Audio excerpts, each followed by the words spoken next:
of the year is Thanksbreakfast. That's what my husband's family calls Thanksgiving, because we usually have Thanksgiving dinner before noon. So before noon, we would have turkey, mashed potatoes and gravy, dressing, and rolls, so that our family would have the time to visit extended family throughout Arizona.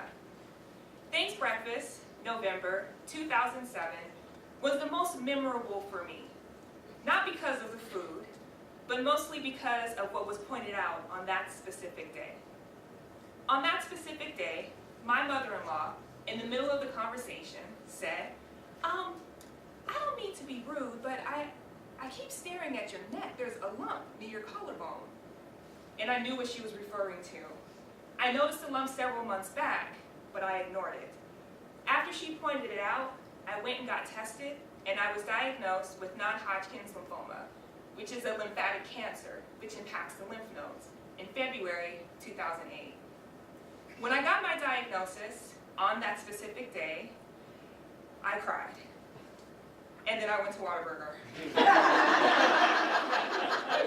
And I ate my feelings. And I cried some more, and I made some phone calls. But eventually, I picked myself up off the ground, and I went to my oncologist's office, ready to take on what was going to be my path for several months. While I was sitting in his office, I knew that my life would be forever changed. The person that I saw in the mirror every single day was going to be completely different. February 2008, I started chemotherapy, and I would sit for hours, getting drugs that I needed to stay healthy, but it killed the good cells and also the bad cells as well. So there were side effects. Like, for example, I lost my hair. Another side effect that I had was my mouth. I got mouth sores, and a mouth sore feels like your mouth is on fire. I also had slight nausea. It wasn't anything serious, but it was definitely noticeable. Every other Wednesday, I would go in, get chemotherapy, be sick Thursday, Friday, recover Saturday and Sunday, and then be back at work in my office on Monday. After going through 8 months of chemotherapy, in October 2008, I went through radiation. Radiation lasted several weeks, and for 4 days, every week, I would go in and get zapped, trying to take care of the remaining cancer cells that were possibly left in my body. Now, there were protective measures because of the radiation. I had to have my face covered, and I also had to have my chest protected as well. Unfortunately, the radiation, or the precautions that we took, didn't really prevent everything.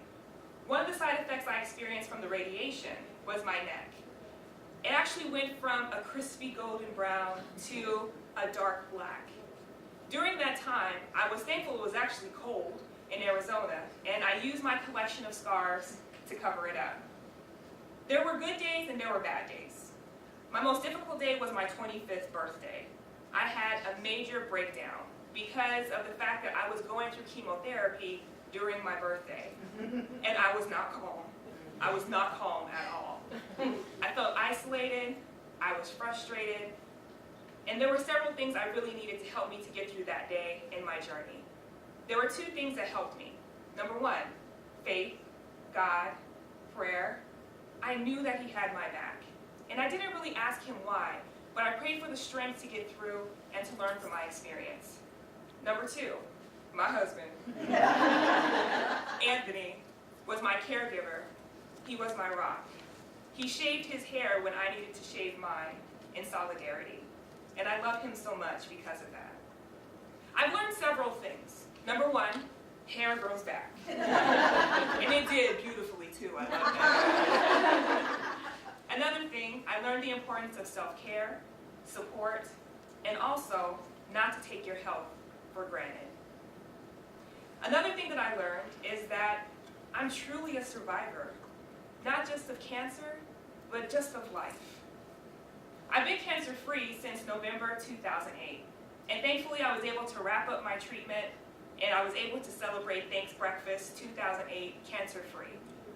And every Thanksgiving, I'm grateful and I'm thankful that I'm here and that I'm alive. And I am expecting to celebrate many, many more Thanksbreakfasts for many years to come.